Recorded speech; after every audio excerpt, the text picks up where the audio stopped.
Welcome to another episode of Talking Jets. My name is Ryan. I'll be your pilot tonight. I am joined alongside Gangrene David, Matt O'Leary, and Green Bean. Guys, let's go around the panel and see what's up. Green Bean, how you doing tonight? I'm doing fantastic. I am psyched to be here tonight. David, how you doing tonight? It's good. I'm still having technical difficulties, but I'm doing pretty good. And Matt, our birthday boy, how you doing over there? Oh boy. Pretty good. Wouldn't want to spend my 25th birthday any other way than talking New York Jets football with you three. Happy birthday. Before we get things kicked off, Perfect. I do have a cake here for Matt. So Matt, would you please blow out the candle? There we It go. worked. It worked. Birthday. Happy birthday, Matt. Thank All right, you. boys, Happy we got a big show in store for you. We are just 2 days away from the NFL draft. There's a lot of news going on. Gronkowski's going to the Tampa Bay Buccaneers. So the Patriots, a little bit benefited from a retired player and getting a draft pick. So a little frustrating there, but no longer having Gronk in the division, Brady in the division. Edelman is crying himself to sleep, rocking back and forth. So, it is what it is. All right, guys. We were talking about starting this off with a little bit of a mock draft just to kind of get our palates wet with what we think's going to happen and who's going to be available for the Jets at that number 11 pick. So in the chat, I want you guys to list a number 1 through 4, and then we're going to decide who's going to pick which pick, and we're going to kind of rotate through it. I'll be the first number that pops up. Green Bean will be the second. David's the third. Matt is the fourth number. So I'm going to pick 3. Let's see. Everyone pick 3. Everybody's saying 3. All right, Green Bean, you're 2. Nice. Anything other than 3 or 2? 4. There you go. 4. Okay, so Matt, you own the first pick in this mock draft. So it's going to go you, then Green Bean. Or wait, is that right? Yeah, you, Green Bean, me, and then David. Okay. So with the first pick in the 2020 NFL draft, I am taking This Joe. should not be hard. He's That should not taking be hard. he's taking Joe Burrow. Okay. Joe Burrow. Green Bean, who are the Redskins taking? I would like to trade. Oh, here we go. Come on. Well, who's got the pick? We got to do the math to see who's got the Yeah. pick with the other pick. I'm going to shake it up a smidgen. I think the Skins are going to go with Tua Tagovailoa. That's what I think is going to happen. Oh, okay. Just throwing a whole big wrench into the system. At number 3, I have Detroit taking Isaiah Simmons. Okay. At number 4, you know what? I would like to propose a trade. I think I'm going to say the Giants trade down with the Chargers at the 6th overall pick, and then I have the Chargers taking Jeff Okudah. Well, am I the Chargers? The Chargers trading up to Okudah? I think so. Okay. Can you hear him, Green Bean? Wait, so if you traded down, David, you don't pick. Yeah, you don't No, pick. you It don't winds up pick. going Oh, to. wow. So, You're out of here. I pick again. so Guess yeah, what I'm going to do. Who did My you bad. want? he said you were trading up for Okudah at 4. Well, I'm not going to do that trade. So, David, why don't you go do that? Oh, damn. You know what? I didn't even think. Chase Young. Okay, I'm taking Chase Yeah, Young I was at just going to 3. say that. I'm so fixated on him going I 2. just had such a Sorry. brain fart just now. Sorry, My- Burrow. I had- Burrow 1, Tua 2, Chase Young 3, and then okay, Giants at 4. Who are the Giants taking at 4? David, who are the Giants taking at 4? Or are you trading out still? I think I'm still trading out. I'm still trading down to 6 with the Chargers. Okay, so then I'm up. So you're I'll up. Who are you accept taking? that. So the Chargers, we're going to go with Jordan Love. Jordan Love. Okay, going with the quarterback. So All right. who's at 5? I think you are. I'm pretty sure because it rotates back to you, and then it goes back to, then it goes to David, then it goes to me. 5 is Miami. Miami. Okay, so Miami's going to go Herbert. Herbert. Okay. All right. So now, wow, 4 quarterbacks going in the top 5. Wow. So now David is up with the Giants pick where the Chargers were. Okay, so with the 6th overall pick, I'm taking Jedrick Wills. Jedrick Wills. Okay, so at 7, that is me. I am the Panthers. I'm taking Derek Brown. Or Isaiah Simmons. Isaiah Simmons is there. I'll take Isaiah Simmons. Yeah. All right, Who's so in now it goes to David again.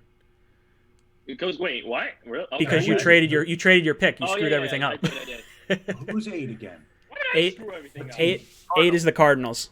Cardinals. And at 8, I'm taking Tristan Wirfs. All right, so Wirfs there.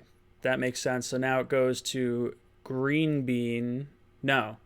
What are we on? We're on 9. It goes to Matt again. 8? Okay. Jaguars. CJ Henderson. Ooh, okay. Oh, nice. Oh. So now 10 is... Or no, it's 9. No, 10. Yeah, okay. So Green Bean, you're 10. 10, I am the Cleveland Browns, and I am grabbing Monster Man Mekhi Becton. Ooh, really? Even with the whole I love hot flag smokers. test? All right, cool. Okay, then that's an easy pick for me. I'm taking Andrew Thomas for the Jets at 11. There you go. You go. That's my pick. We'll round it out with David. Who are you taking as your last pick with the Raiders? At number 12, I'm taking CeeDee Lamb at Oklahoma. Ooh, okay. And some crazy names that did fall. We have Derek Brown fell. We had Okudah fell. Okudah fell. Isaiah Simmons fell pretty far. Fell down to a 7, I think, right? I don't know if I see 4 quarterbacks going in the top 5, but it is what it is. That's our story. We're sticking to it. All right. We're too fixated on Chase Young. No, we're too fixated I'm on shocked. Chase Young going to Washington. Yeah, that's what we're too fixated on. Was not even paying attention. All right, so let's talk about some of the stuff that's been going on. The Tampa Bay Buccaneers just got Robert Gronkowski. They traded away a 4th-round pick and got Rob Gronkowski in a 7th-round pick. So basically, just a throw-in pick to boost up the value of the compensation pick the Patriots were getting. How do we feel about it? I'll kick it to David first. Yeah, I'm kind of shocked that he came back to football in the first place, but I'm just happy that he wants to reunite with his quarterback. I mean, he just hosted WrestleMania not too long ago. So what's really going to intrigue me about his return is how his 24/7 title is going to be defended. But narrowing off topic a little bit there, sorry. But I think with Gronk coming back, I think it's going to immensely upgrade that offense for Tampa Bay. But I just wonder what it means for guys like O.J. Howard and Cameron Brate. Are they going to be on the trading block for Tampa now? It'll be interesting. What do you think, Green Bean? Yeah, I think absolutely. I think that they're going to explore trading. I don't think it's necessary because, like we talked about a little bit earlier amongst ourselves, Gronkowski has not made it through a whole season. How long has it been, Matt? Since 2009? Last time he played 16 games. Yeah, 2011. So Rob Gronkowski doesn't exactly make it through the season. He lost a bunch of weight. He's, leading WrestleMania and all that kind of stuff. He's not in football shape. So I think while he's an incredible asset to have, more weapons for Brady, the better. I don't know if they're going to shake up their whole offense. I think they'll listen to offers now, though. What about you, Matt? Yeah, I said this on Twitter, but this is going to be the most star-studded 9-7 or 8-8 team in history. No, right next to that Eagles team that flopped out with Vince Young. Yeah, the dream team. I don't think it's going to make a huge impact for them. I don't think he's going to really stay healthy. You're lucky if you're going to get 8 games out of him this year. I think he's been out of the league for a year already. Like Green Bean says, he lost a ton of weight. And it's going to take him a little bit to get back. But when you bring in a guy like Brady, you have to know that he's going to want to get his guys, which is exactly what happened. So you give up a 4th-round pick and you say, okay, Brady, here you go. Let's try and make the playoffs here. I don't agree with the logic behind the whole situation, but at that point, that's what you have to do when you bring in a guy like that.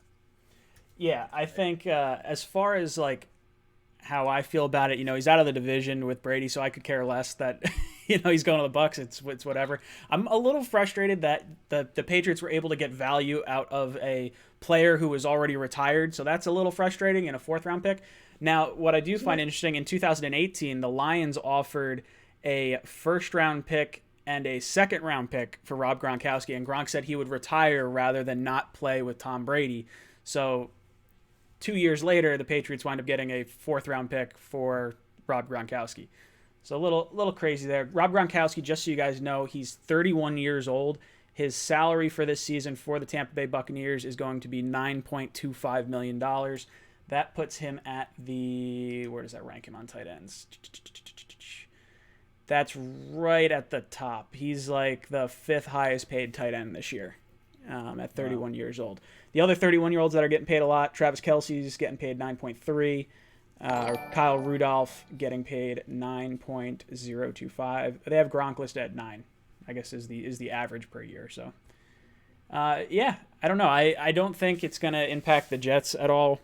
The interesting thing is going to be what happens with those other tight ends. They have Godwin and they have who's the other? Mike Evans on that team. So that's a star-studded cast right there. I mean, you got to think with their number 15 pick, they're probably taking tackle, try to keep Brady upright. The other position I could see them looking at early is running back. But yeah, it's not going to matter for the Jets. It's not going to matter for the Patriots really, unless we face them in the Super Bowl, because we're versing the NFC West and the AFC West this year. So kind of a non-factor for us Jet fans. Let's talk about a little bit about some of the comments that Joe Douglas made today. Let me see. Where do I have it screenshotted? There was a few comments going on about the thank you so much, V-Man 2939 $5 Feliz cumpleaños to Matt. By the way, hope the whiskey and cupcakes was muy bien. Very good. I have a little bit of whiskey in my glass right now. Oh, that must be nice. There you go. David's a few months away from a month and a half. Being socially relevant. Oh, thanks. Sorry. Where was I going with this? I was talking about oh God, brain fart. Help me out here. Where was? Yeah, I just lost it. That's about, Joe Douglas comments. That's right. So there was Joe Douglas comments and there was Jerry Jones comments in regards to everyone's favorite hot button topic right now, Jamal Adams. And Jerry Jones basically downplayed the idea of them wanting to trade away the number 17 pick for any veteran player. And then Joe Douglas kind of reinforced we want Jamal Adams. We see him here long term. I don't have the exact quote in front of me, but they're basically planning on signing him after the draft. Obviously, at this point, we're not doing anything beforehand. How do we feel on Jamal Adams right now? Do any of these things mean anything at all? Greenbean, I'll kick it to you first. What are you kind of thinking with the whole Jamal thing and what happens during the draft? Well, interestingly, I have never really bought into the idea that trading Jamal to the the Cowboys for a first and a third was real. I just that was a made up number. That first and a third thing, that was fan stuff. Yes, we were talking about a first and Joe Douglas wanted more, a couple seconds. We heard about the offensive lineman, but this first and third thing is something that there's no fact in that. So I never really bought into it. It's possible, of course, like anything else. But this past week, it seemed like we switched gears quickly to talk about Logan Ryan. When we did that, I started to have this weird, eerie feeling that maybe there is something up. And that was right around the same time where that report that Jamal Adams, he's not going to holographically show up for camp or whatever the hell they're doing. You know what I mean? So all that kind of came in a 24-hour period, and I started to feel like it was more possible for the first time since all this happened. Now, I'm on the side of keeping Jamal Adams. I think he's an all-pro, man. You don't push players like that out of the off the team. But depending on the what you can get, the compensation, you listen to all offers, but this was the first week via Logan Ryan that I thought it was actually real. So it's kind of spooked me a little bit. What about you, Matt? Yeah, I thought this whole week was kind of interesting with a lot of the things that Greenbean just said. I'm not necessarily buying that they're going to trade him or look to trade him with that whole Schefter tweet. I think that was Adams's camp leaking that out or sending that info over there to the media because they want that contract, but the Jets are under no obligation to give him that contract. And I think if it comes to it, he might have to play this year without a contract or figure something out after the draft. At this point, I would be pretty surprised if he was moved. I think basically everything that Joe Douglas has said this week hints at him wanting him to be a building block on this defense. And you can see why. I think that he's, a phenomenal player. And if you want to talk about positional value and how the safety doesn't really usually have a ton, he does so much more than a safety usually does, where he can come up to the line of scrimmage and rush the passer and stuff like that. So for me, yes, I would still listen. And if someone's going to offer you the moon and the stars for him and completely change your draft, then yeah, you have to pull the trigger. But I would put that percentage at very low heading into this weekend. David, what about you? I think the whole thing with Jamal has been kind of interesting to where I think Jamal has kind of been stirring the pot a little bit with all these tweets. So Ryan, I do understand where you're coming from with that. Oh, that's a funny super chat. Mike, 2613 Mike, $20 donation. Thank you so much. Happy birthday, Matt. Buy yourself a drink when places open back up again. I will absolutely send that over to him and make sure he gets himself a good drink. He's earned it for sure. David, sorry about interrupting you. What was your opinion? I think now with the way Joe Douglas has been handling it, I think it kind of leads me to understand where you're coming from, Ryan, to the extent to where Jamal has been stirring the pot a little bit on social media.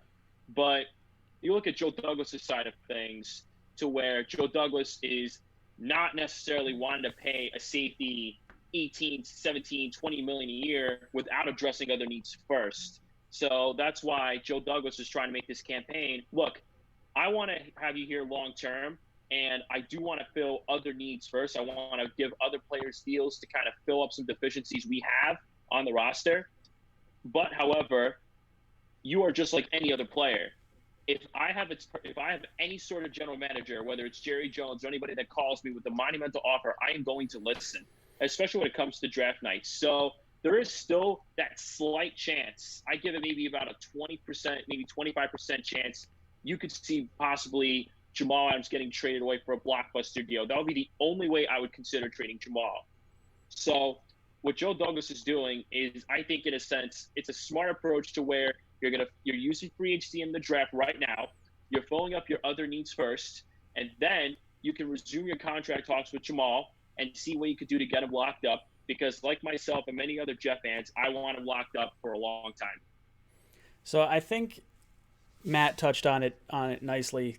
I think that report from Schefter about the Jets and Jamal have not extended any sort of contract negotiations at all. They're waiting till after the draft. I think that was definitely leaked by Jamal's camp, and I'm on the side of things. I don't think Jamal wants to be here. I really don't. I think we're not going to get a contract done right after the draft. I think we're going to hold off on it. I don't think he's going to get traded. I will say that at this point in time. I think unless a contract is signed prior to the trade deadline, I guarantee these rumors are going to cycle back up again come trade deadline, and we're going to still see some more of these cryptic type tweets and Instagram posts and all these different, sort of things that are going on. I would say it would take a monumental offer to get him for sure. I think the offensive side of the ball needs to be addressed. So if you get a first and a third round pick or a first and more, you make the move. And I think Jerry Jones and I think Joe Douglas are both saying the right things, because if Joe Douglas says, oh yeah, we're looking to trade Jamal, that automatically drops his value. If Jerry Jones is like, oh no, we really want Jamal, now all of a sudden, like, the value is like, all right, well, now that we know you want him, we're going to try and work with something. So they're just both trying to find leverage here. I don't think there's anything to it overall. I mean, you'll hear some things heat up probably around that 17th pick, depending on who's available. Like if there's a player the Jets really covet, you could see the Jet fans start going a little bonkers. I'm sure we'll start talking about it come draft time. Guys, we're going to open up the phone lines. It is 8:30 right now. So I'm going to take the 8:30 thing off and pop on the phone number and open up the Google Voice. Remember, keep the questions short so that way we can talk about them. I also have to reiterate to these guys what these conversations are and questions are, because they're not going to be able to hear your questions. So keep it short. But the phone lines are now open for your calls. Matt, you do anything fun for your birthday?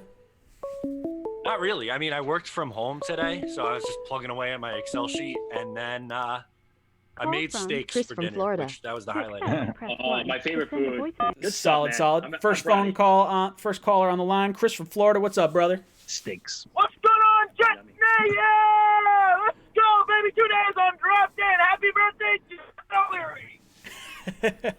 O'Leary. Cool. What's on your mind, Chris? So I guess my question is more so kind of like what I asked yesterday, but I wanted to get the others' input. Sure. If not having to trade Jamal Adams and looking to probably make a bundle deal for some higher ups, and we can still keep our 11th round draft pick, what are some offers and who are some teams that could be interested into bundle deals, including adding players like Avery Williamson, that we could get that extra higher draft pick and maybe get our offensive tackle and still be able to get a good wide receiver on 11? Thanks, guys. Best of luck. Let's go, Jets! Good stuff, Chris. Good stuff. Thanks so much. He does wish Matt a happy birthday.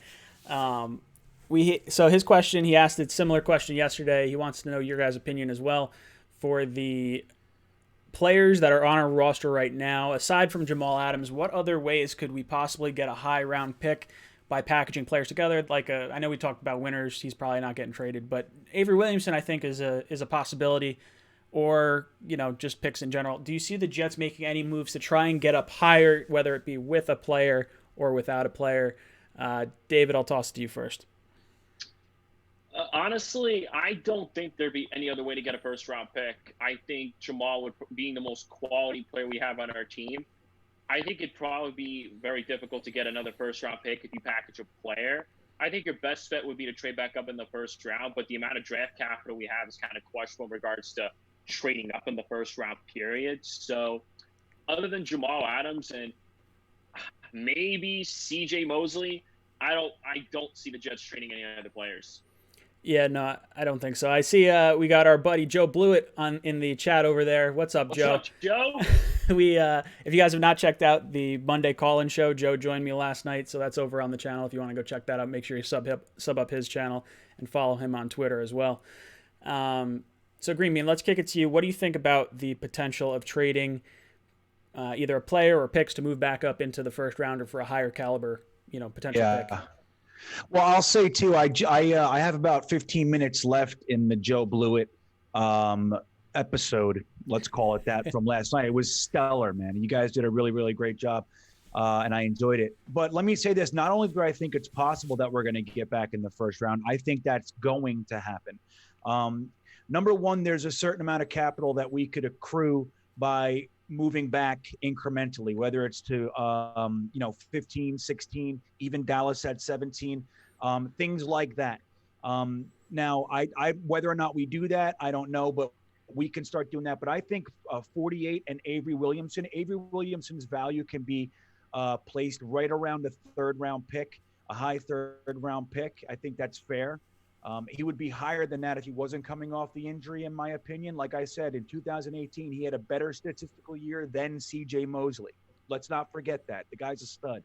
So for a linebacker needy team, taking that with 48 and getting in the late 20s, early 30s, 31 or 30, it's not that unrealistic to think a starting linebacker and a high, second round pick, number 48, can get you into the late 20s of the first round. And I think that's absolutely what we're going to try to do, taking an offensive tackle in the beginning and a wide receiver at the end. What about you, Matt? What are you thinking about this potential trade scenario? Yeah, I would love that if the New York Jets did that, to move back up into the first round and grab somebody like a Denzel Mims or Laviska Shenault, someone in that range of the wide receivers. I think that you guys pretty much hit it right on the head with Avery Williamson being really the only other candidate for trading up.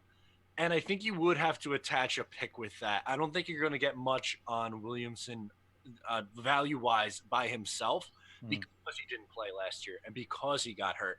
Now, when healthy, very, very good linebacker. There's no denying that.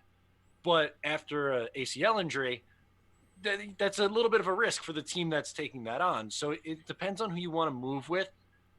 Maybe Jacksonville, someone like that. They could probably use a linebacker. But I think Williamson and a pick, I think Green Bean hit it on the head, to get back into the first round is something that I would look to do. Yeah. I think I would be surprised if the Jets did that. I don't think they're going to, but that's what I would do if I was picking. Yeah, I think the two areas I look at is Jacksonville sitting at 9, just ahead of the Cleveland Browns, where the Jets could possibly move up to get the offensive tackle that they want without having to sacrifice maybe a pick. Like, you might be able to give up Avery Williamson, and then the Jaguars can still get their pick that they would have made at 9 at 10, and they also get a cheaper fifth-year option with that player as well. So it's sort of an odd thing there. I think you could also see it at the back end of the first, the way you guys have said it. I think Baltimore is kind of a spot that I look at that they could potentially want to fall back. They're sitting at 28. If the Jets were to give 48 and Avery Williamson, you'd probably have to give up another pick, I would think. Maybe a fourth rounder to kind of throw it in there, because I agree with Matt. I don't think Avery Williamson's value right now is too high. I do think his value to us is higher, but if we can get a wide receiver on a 5-year contract by giving up Avery Williamson, you could tempt me into it. I really think so, because you're not giving up too much in terms of other draft assets that you can have, and we have enough linebackers on the team, not to the caliber that Williamson is. And again, I wouldn't mind holding on to the guy, because we don't know with injuries what could potentially happen. We saw Williamson go down last year. Mosley went down last year. So you don't really want to have to depend on like Hewitt and Burgess and all those guys. But yeah, no, I think that's probably those would be the two spots I would look at for the Jets to kind of go back up. Maybe they package him and like a third to get back into the second or something. Like you could talk me into that probably, where players are a little bit more. It's more of a throw at a dartboard, I guess, when you get into like the later picks. So getting someone who is a proven player in the league, like an Avery Williamson, might hold more value than, say, taking your 3rd round pick or your 4th round pick if you're whatever team we're trading with. So that's kind of where I see that. I'll open up the phone lines again so you guys can call in.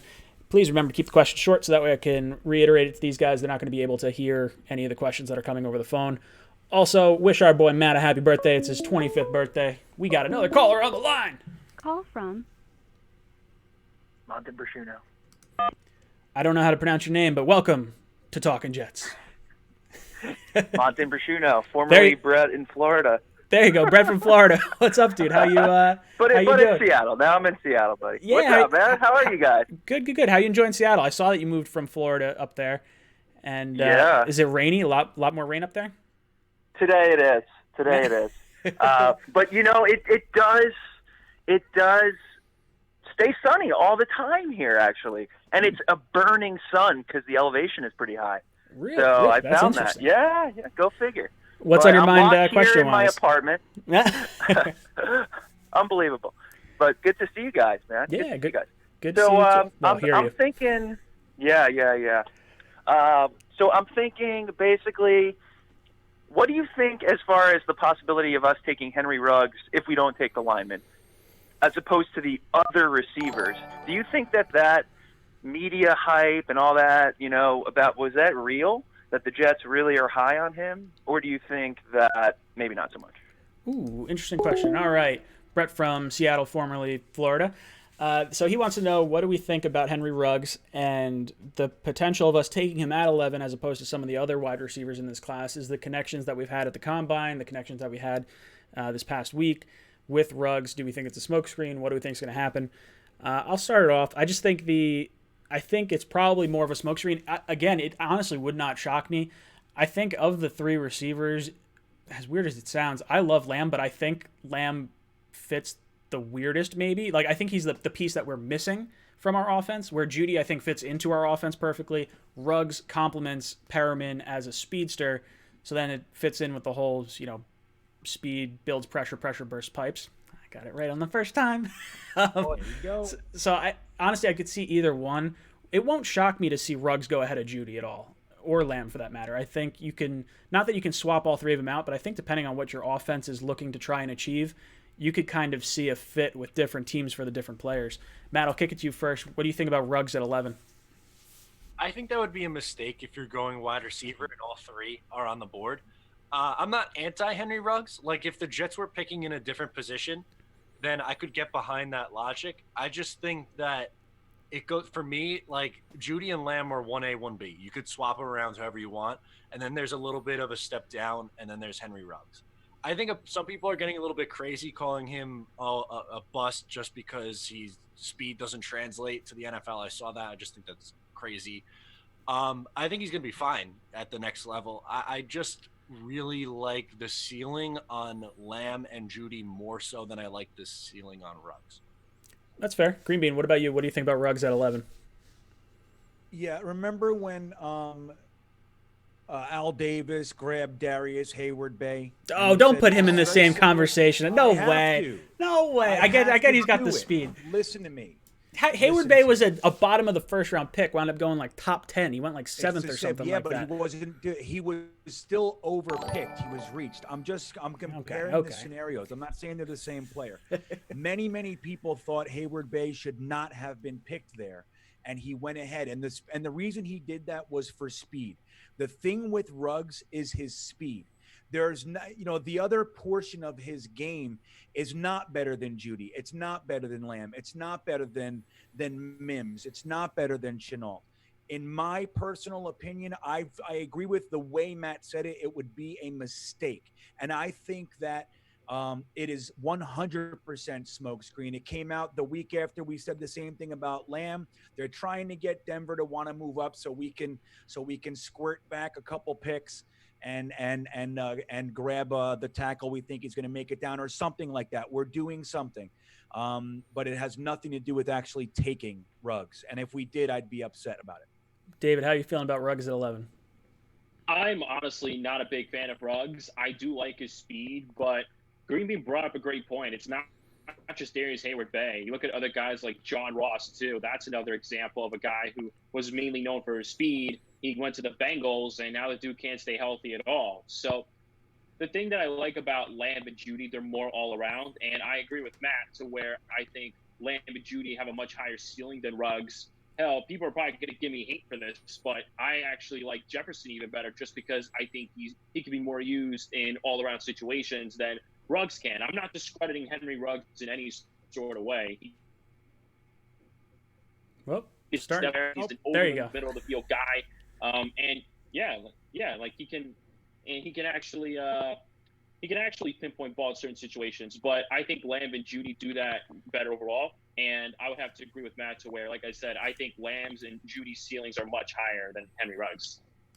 All right, guys, phone number is on the screen. If you don't get through, please keep trying. I got to set up some type of voicemail that sort of tells you guys that. I don't know if I've ever set that up on the Google Voice. So I'll plug that in.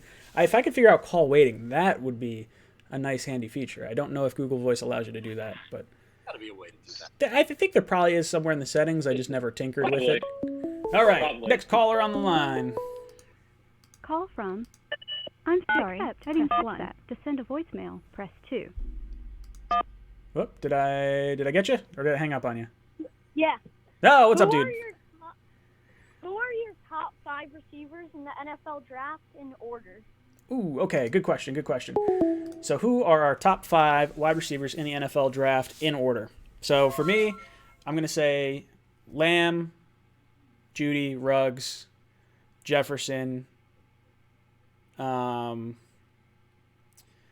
going to put Chenault ahead of Higgins. I like Chenault when healthy. I think Higgins is the healthier option, but I'm going to say Chenault will be my 5th guy. David, I'll throw it to you. Who are your top 5 in order?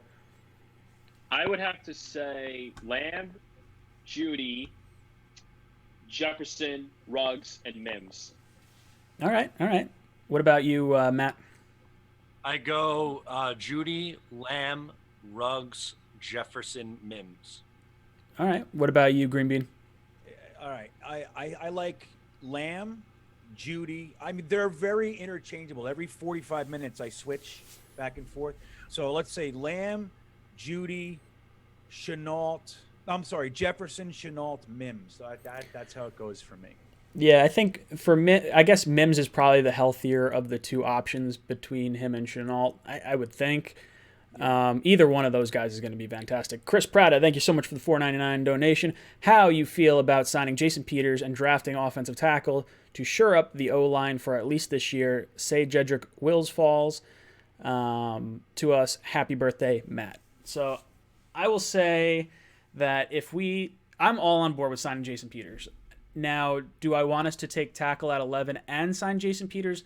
I'm not sure. I'd probably, if we're going to take tackle, I want Fant and Edoga to compete at right tackle. I want the rookie to start at left tackle.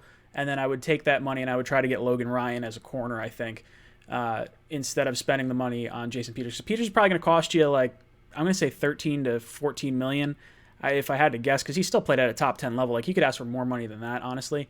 But I would say if we take the tackle at 11, I would prefer going with Logan Ryan at corner, or, you know, an Everson Griffin or Vinny Curry, an edge rusher, or something like that. I would try to maybe avoid offensive line with the rest of our salary cap space. Matt, I'll kick it to you first. Birthday boy, what do you think about the possibility of signing Jason Peters and drafting an offensive tackle? If you're signing Jason Peters, or like in your video today, like a Calvin Beachum, someone like that, then I don't think the pick at 11 is a tackle. I think then you're going wide receiver and looking at tackle in the next year's draft then, and trying long-term fix then. I'm not opposed to that idea. I wouldn't really bet on that happening at this point. We haven't heard enough rumblings for that to be kind of spoken into existence, if you will. But I think that if you are going to sign a stopgap option, then 11 has to be either Lamb or Judy, because then you're kind of, what would be the reason then of taking a Andrew Thomas or Mekhi Becton at 11 and then just sitting him behind the veteran for that first year? I don't know if that makes a lot of sense. I think what they're saying is to sign Beachum after the draft and take the tackle at 11. So then now maybe you have Jason Peters on the left side and you have the rookie on the right side, which would wind up making Fant probably the swing tackle, I guess, and then Edoga just competes. I don't know. It's interesting. Fant a lot of money. I think they want him to start. That's kind of my thinking as well. Like, he's getting, I think, $7 million this year in money from the Jets, so it feels very much like starter money, or at least competing for starter money. Green Bean, what about you? What do you think about the idea of Peters plus a lineman at 11? Yeah, well, didn't we do that in the Eagles last year with Dillard? Yeah, we traded up for Dillard and sat him. So yeah. Joe Douglas is not going to be opposed to that, nor would I. I mean, I think it does loosen up the knot a little bit. Like, you could maybe grab your favorite wide receiver at 11 and then go with Niang, Pert, Ezra Cleveland if he makes it to 48. You know, one of those guys, so you have time for Pollock and Frazier to work on him, and maybe he can come in next year. But yeah, man, I don't think it's beyond the realm of possibility, because the Eagles did that last year. David, what about you? What do you think about Peters plus an offensive lineman at 11? I wouldn't mind Peters, but if his contract is really 13, 14 million for 1 year, then I'm not paying that, especially if you draft a tackle at 11. But I'm not exactly opposed to bringing in any veteran either, because whether or not any of these tackles, whether or not they want to be considered day one caliber guys, the tackle still has to earn the job. I mean, I'm not going into the season just throwing him right to the wolves. He has to compete in training camp and earn it. So what I would do, if the Jets draft a tackle at 11, and if somehow they would find a way to get Jason Peters in for a cheaper deal, or whether they could bring back Calvin Beachum, that tackle has to compete for that job. Okay, I'm not going to throw a rookie to the wolves just because he's quote unquote a day one caliber starter. He needs to earn his spot. So what I would do, if the Jets draft a tackle at 11, I bring in a guy, whether it's a guy like Jason Peters or Calvin Beachum, anything like that, any tackle that's relatively on the cheaper side of things, to compete with the tackle for the starting job, because for all you know, he might not be ready to start day one. Ray Padilla, thank you so much for the $3.99 donation. Thoughts on Chase Claypool in the second if we go tackle at 11? I think the second round is a little high for Chase Claypool for me.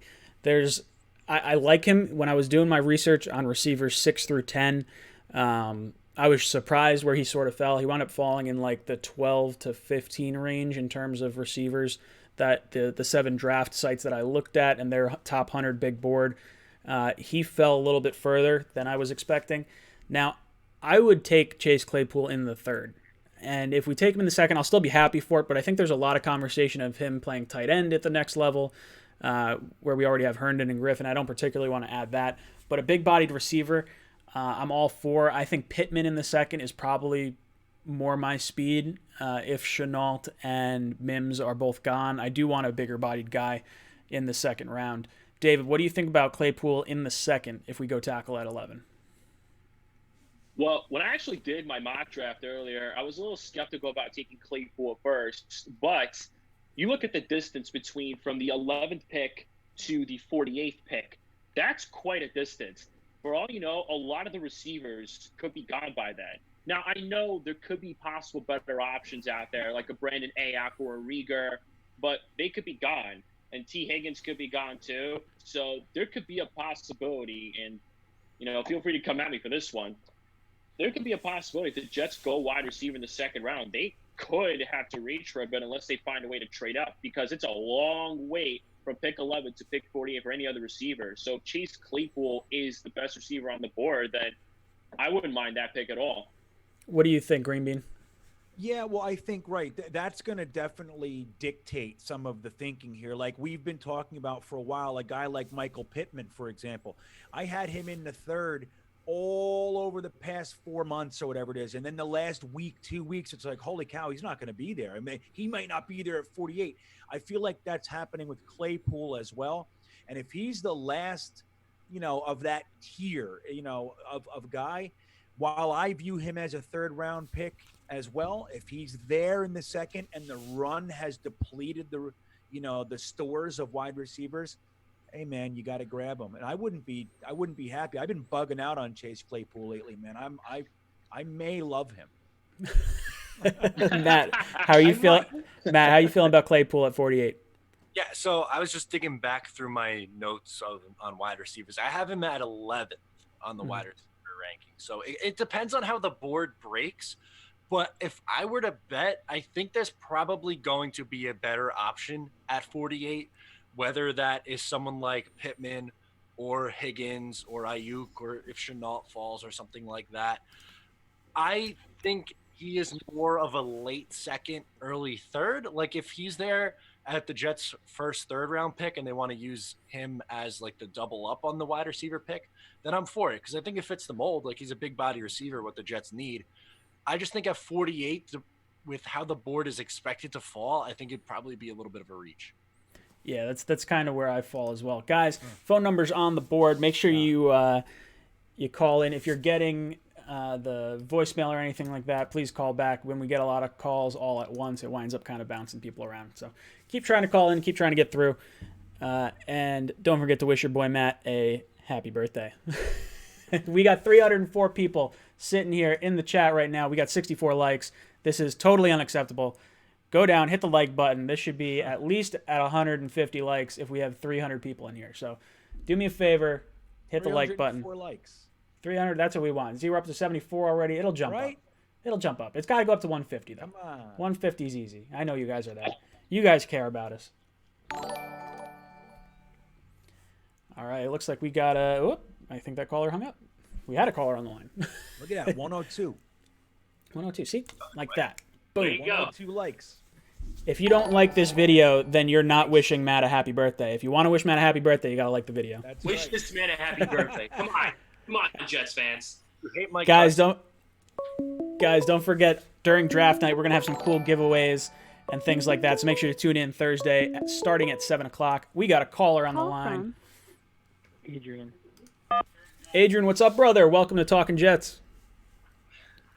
Hey, man. How you doing? Oh, hanging in there. What's on your mind? So I had a trade down, something that I wanted to run by you guys, see what you think about it. What do you think about trading down with the Jags to 20? So they come up to 11, we go down to 20.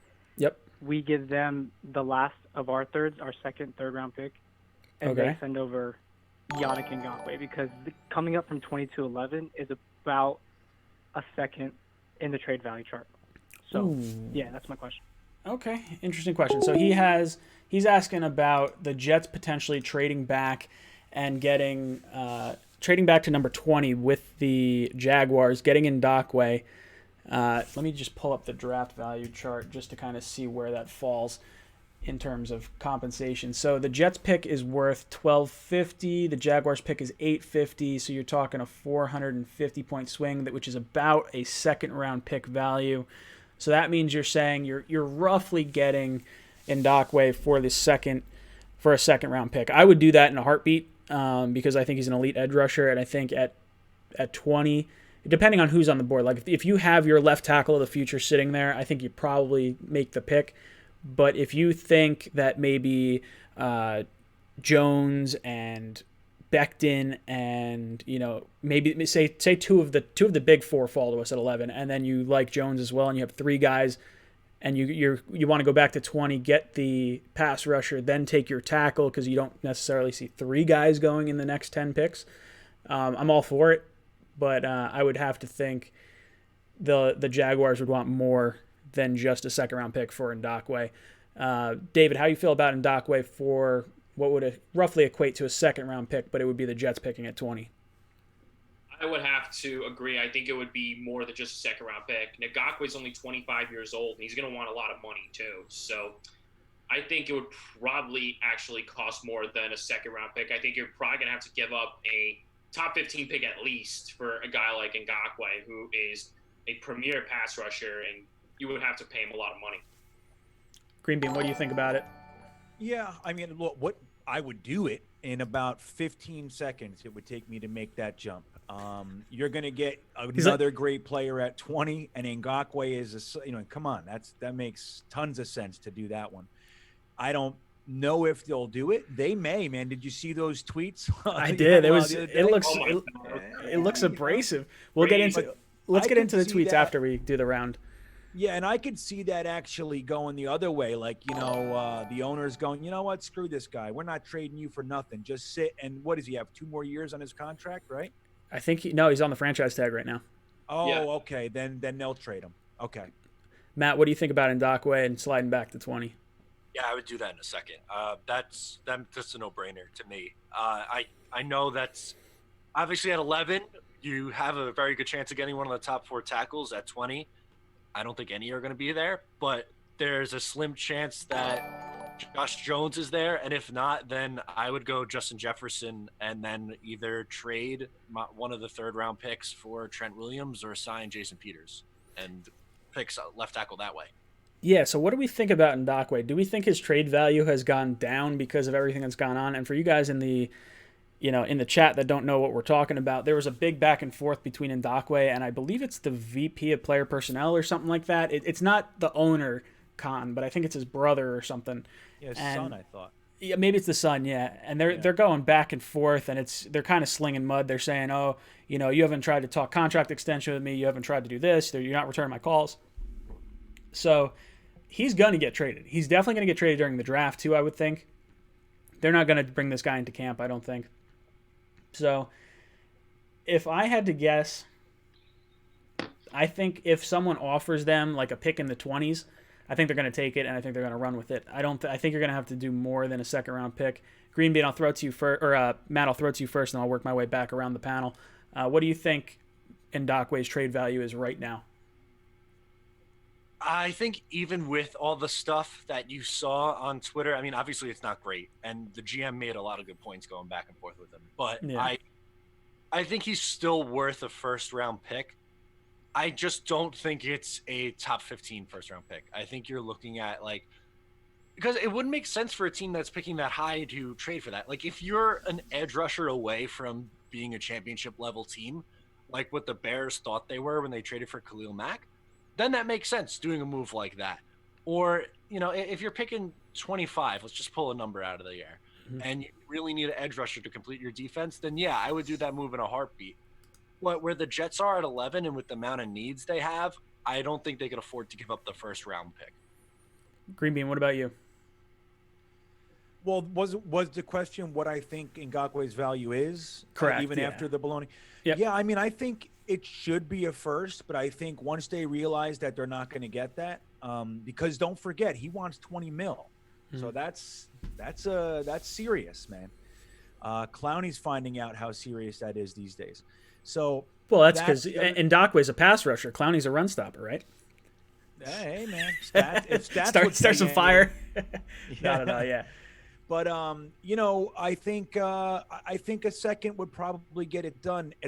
Once we get like it's draft night, they can see who's on the board, and somebody's second is hanging there, and they know that's the guy I can get, kind of a thing. I think that they may consider it. Second round pick is my vote. David, what do you think about his trade value right now? I think it would probably be a scenario to where a winning team would have to actually give up their first round pick. So I could actually see him going to a team like Seattle. They're pretty much one pass rusher away from possibly even being a Super Bowl contender. And I think Yannick being a much better player than Clowney and younger too.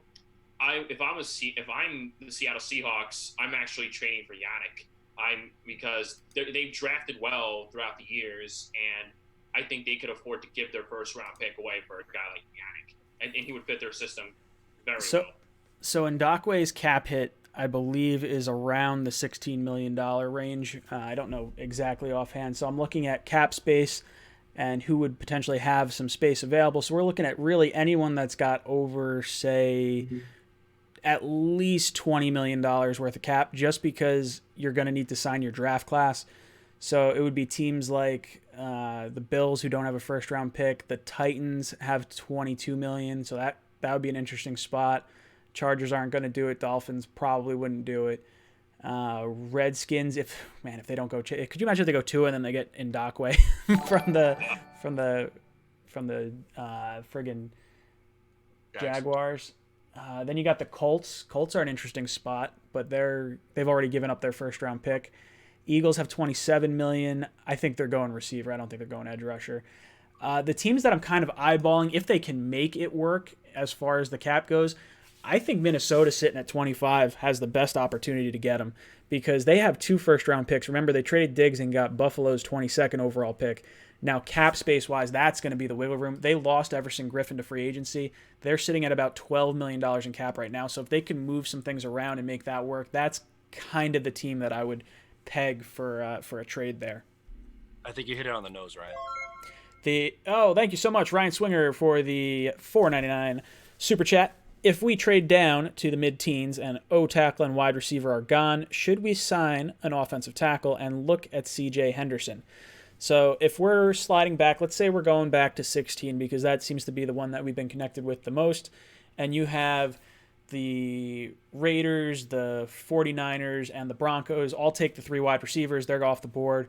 You have there was only one tackle at our spot at 11, and that tackle now goes at, let's say, Tampa Bay at 14. So who am I picking? You got Josh Jones sitting there probably. You have C.J. Henderson. It'll be interesting to see if he's there, because if he's there, I could see that being the pick, even with the injuries. I think the Falcons trading up a corner is one of the 2 positions they could look to get, so that might actually be their pick at 11. But if I'm sliding back to 16, oh God, that is so tough, because I don't know if I really believe in Jones right now. I would probably look to move back again at that point. If we had already moved back, see if maybe the Eagles want to jump up and grab a receiver or something you can move back. I would be looking other positions. I would probably think edge rusher, cornerback would be the 2 positions of need that I would look at if we were to fall back that far and the receivers and the tackles were off the board. Greenbean, what do you think about, taking a position outside of tackle or wide receiver at 16? So to trade back and then get to 16 and then not go tackle or wide receiver, I think it's madness, utter madness. And I'd be upset by it. I mean, we have really 2 distinct needs. This draft happens to be bubbling over with them. The top end of the first, specifically with left tackle, it does wane after that, but the receivers and the offensive linemen, the guards and centers, oh my God, it's going to be like walking through a strawberry patch, just picking them up and eating them. That's what it's going to be like. If we went like defensive tackle, even edge, man, it's just too early. I mean, you're not getting Chase Young at 16. So what are you doing up there? Epineza sucks between us. Don't tell anybody I said that. The 326 in the chat, Keep quiet. Yeah. But yeah, I think you gotta go. You gotta go tackle, man. And unless you really like Ezra Cleveland, Lucas Niang, who have major concerns about. Josh Jones is fantastic. I know he's had some struggles, but he's also a 4-year starter, and he's a very, very good football player. He's going to be an above-average starter right from the get-go, and he'll grow, man. I like him, not as much as I like Andrew Thomas, but I think he's a very, very good pick, and I feel that way about Ezra Cleveland as well. So, Matt, what are you thinking about? That's Or wait, no, did I go to you? No, I didn't get my 2 cents in on this. All right, get your 2 cents. One, I don't think C.J. Henderson's going to be there. I think the Jaguars are going to take him at 9, so that kind of takes it out already. But let's say under this weird circumstances that he's there at 16. If you're trading back, you better well have faith in a guy like Josh Jones or really want a Justin Jefferson or someone like that. Green Bean said it perfectly. You can't move back and then be like, oh, I'm just going to ignore our 2 biggest needs and take a corner when you you sign someone to be a starting corner for this year. I know it's only a 1-year deal in this year. And then Bless Austin is a little bit of a risk, admittedly, but he flashed enough to where you don't have to take a corner in round 1. If you go into next year with Fant and Adoga as your starting 2 tackles, Sam's going to get killed, and we're going to have to redo this thing all over again. So you have to go either wide receiver or offensive tackle, no matter what, in round 1. I don't care what the board looks like. I really don't. David, what about you? Throughout this entire conversation, I'm just imagining the kind of rant I would go on if we trade down and draft any sort of defensive player when you have 2 crucial needs that you need to fill, and the draft is filled with prospects. If you trade down and draft any sort of defensive player that probably will most likely be a reach, I will go on a bad dog rant. I will take my jet lamp, I will throw it across the room, I'll flip my chair, whatever.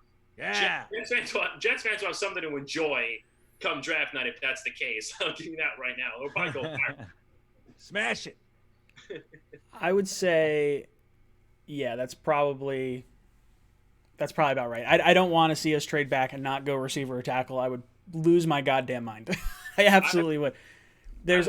And that's even someone who would be okay with Peters for a year, but to go back and get like a defensive player is just such a kick in the nuts after everything that we've seen from the last 15 years aside from Sanchez and Sam. I think it would absolutely be a mistake. All right, guys. Phone numbers on the board. If you want to call in, go ahead, Green Bean. Sorry. Yeah, I'm just going to say, if Joe Douglas is trying at all to adhere himself to us, just to make us feel good about him, all he has to do is go offense. Yeah. That's all he has to do. He could take a kicker. It's kind of like offense. At least we're getting points. Right. I mean, we are such damaged goods at this point with our defensive tackles and linebackers and all this kind of stuff. All he has to do is take a wide receiver and a tackle. It doesn't even matter who they are at this point. If he went Jefferson or if he went Wills or if he went Worth, we're going to be okay with it. You know what I mean? Sure. And just make it an offensive player and a good one, and we're going to be fine, dude. Do not go for a cornerback in the first round. I don't care. The second part you said of that is the scariest thing. Just make it a good one.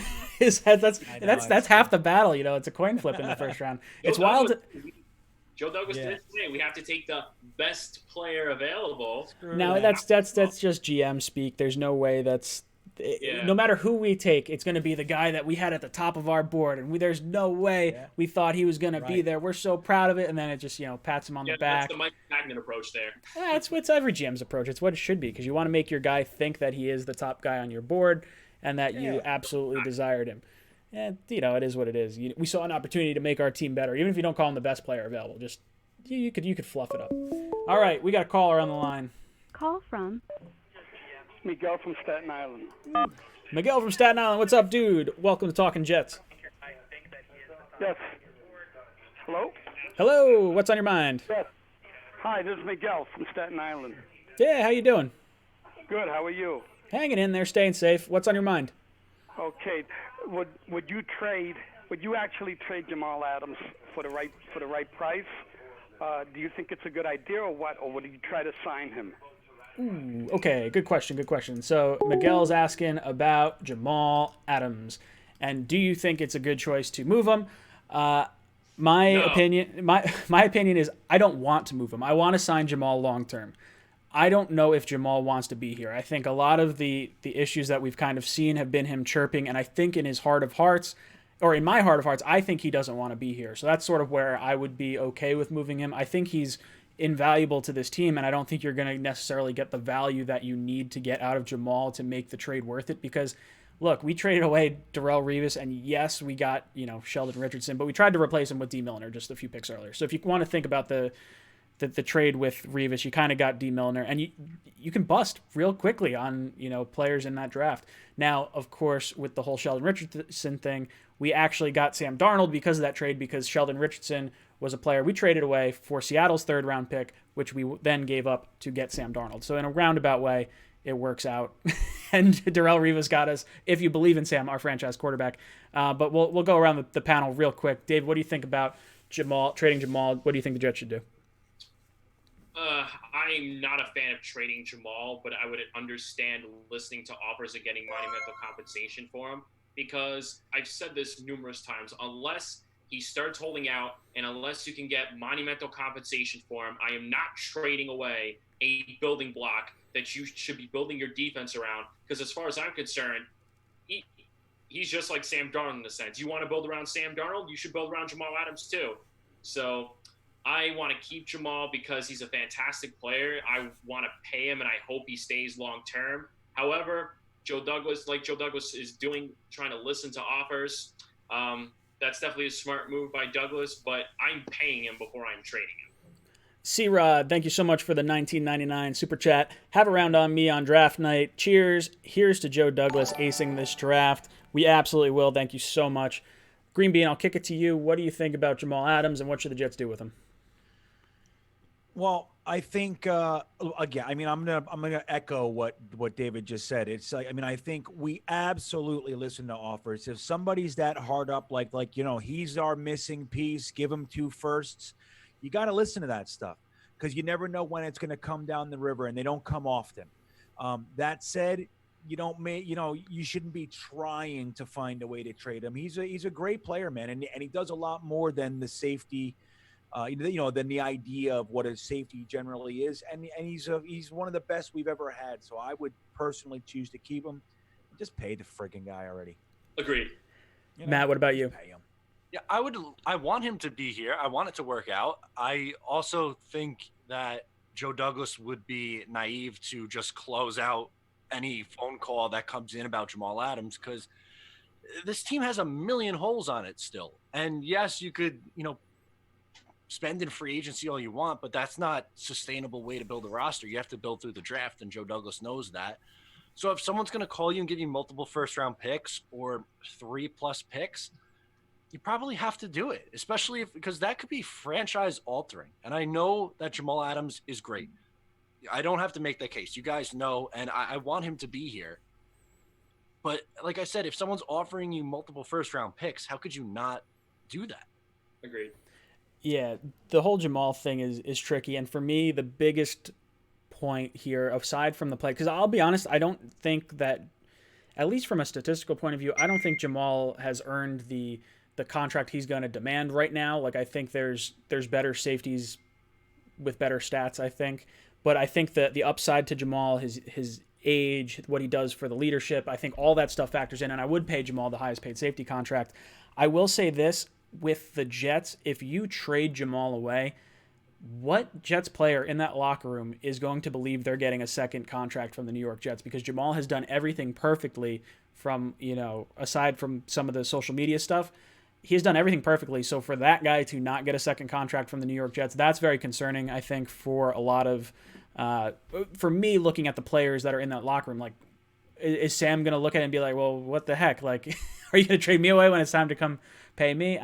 I don't know. I think you have to pay your good players, keeping them, bringing in a CJ Mosley for $17 million a year, or Tremaine Johnson for $17 million a year, but then not paying your own player similarly that has been, the guy on your team, it doesn't look good. And ideally you want to keep Jamal. I just hope Jamal wants to be here because I think the Twitter leaks have been from his camp, and I think he's trying to force a trade out.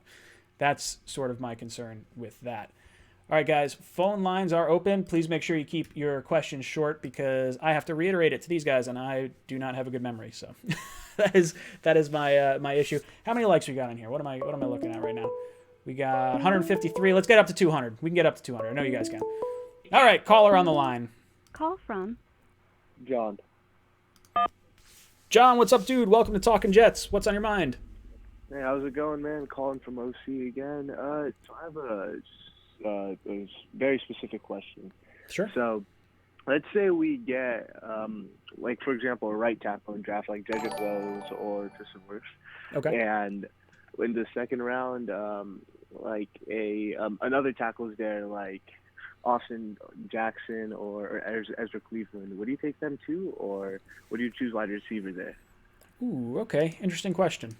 So what he's asking is, let's say the Jets wind up taking either Wills or Wirfs in the first round, and we plan to play them at right tackle. And then at the second round pick at 48, you're looking at maybe an Austin Jackson or an Ezra Cleveland or someone potentially being there at that 48 pick. Would you consider taking the left tackle in the second round in lieu of taking maybe a wide receiver at 48, because you still have your 2 third-round picks, so you could, in theory, still double-dip with those 2 picks in a deep wide receiver class? Matt, I'll throw it to you first. What do you think about, maybe double-dipping a tackle with our first 2 picks? I don't really like it. I wouldn't feel comfortable with Fant or I guess you are drafting someone in the second round, but still. All right, so a Jackson or an Ezra Cleveland maybe, or someone who would be there in the second round. I don't know if I'd feel comfortable plugging them in and having them start from day one. I think if you're drafting a Wills or a Wirfs, you're moving them to the left side anyway. So I feel like you'd be wasting that pick. I'd rather go wide receiver in that instance in the second round. I'm not opposed to taking a tackle in like the 4th or 5th or even potentially later than that and having a developmental pick there or someone who could, maybe be a long-term backup. But I think it would be kind of poor allocation of resources to go O tackle with your first 2 picks. Green Bean, what about you? I like the way Matt just said that. I think if you take a Wills or a Wirfs, though, either one of those guys, they're already being projected to be left tackles anyway. Wirfs has already done it, and there was no drop-off. Okay, he played just as well on the left side as he did on the right side. So if you're taking them with thinking, all right, I'll just start him on the right side and things collapse on the left side, they can very easily go over there and fill that anyway. So I think there is that potential to kind of play with it. But I think, like Matt just said, dude, just get a left tackle. You know what I mean? Like, that's what we need to be doing right now. Get the left tackle. That's Sam's blind side. It's the most important position on the field outside of quarterback. Take care of it. The draft has it. You're in play to get one. Get it. Take care of this and get it done. That's how I see it. David, what about you? So so you're talking about if Wirfs moves to tackle and then you get another tackle in the second round. Is that the question? We're saying if we're getting Wills or Wirfs at 11, are you taking a left tackle potentially in the 48th pick? That's a tough one. I would consider it if maybe you could bring in a number 1, if there's another sort of starter-ish, number 1 caliber-ish wide receiver on the free agent market that you could bring in. Otherwise, I don't think I would do it. I understand the need at tackle, but we have way too many holes on the roster to be addressing the same position in the first 2 rounds. I think if you get a Wills or Wirfs at 11, I think you stick with that, because that way, like I said earlier, you could bring in another veteran on a cheaper deal to compete with the rookie for the starting job, and then you could still get your number 1 caliber like wide receiver in the second round. So no, I wouldn't do it. Yeah, I'm going to agree with that. I'm not taking a tackle in the second round. If I'm getting one at 11, I have Fant, who's making, close to starter money already. I'd want him to compete with my third-round pick from last year in Edoga. So second round for me is going to be wide receiver. The only positions you could talk me into in the second round outside of receiver, and it's even a hard conversation for that, would be corner and edge rusher, and that's only if you're going to double dip at wide receiver in the third round. I think you take a receiver with your second round pick, you take one with your second, third round pick, and then you wind up with corner or edge, whoever's sitting there with the beginning of that third round pick. All right, let's jump into the phone lines again, see if we can get some more calls in. We got 40 minutes roughly to get your calls. Oh man, oh boy. How excited are we? It's finally draft week. It's been like a long off season, and now it's 2 days away or 3 days away. I'm anxious. I can't. I'm stoked as hell. I can't wait. I'm so pumped. We got a caller on the line. Call from Carlos. Carlos, what's up, brother? Welcome to Talking Jets. Carlos, you there? Oh, hey, man. How's it going? I was thinking, what do you think about this? Us trading our picks, swapping our picks with the Browns, and we get Odell. We send our linebacker Jenkins to them with a second-round pick. So you're okay. Let me get this straight, just so I don't butcher it when I go back to tell it to them. If the Jets and Browns were to trade, so we'd move up one pick, we get Odell, they get our second round pick. That's what you're saying? Exactly, and we get our tackle, and we take on Odell's contract. Okay, and then you were also saying Jenkins would also be part of that trade, but the big pieces were second round pick for Odell, and we move up one pick. Yeah, and they get Jenkins. Okay. All right. Interesting question. I don't think Odell's happening. I really don't. I don't dislike Odell. I enjoy his talent. I think he's one of the best wide receivers in the league when healthy.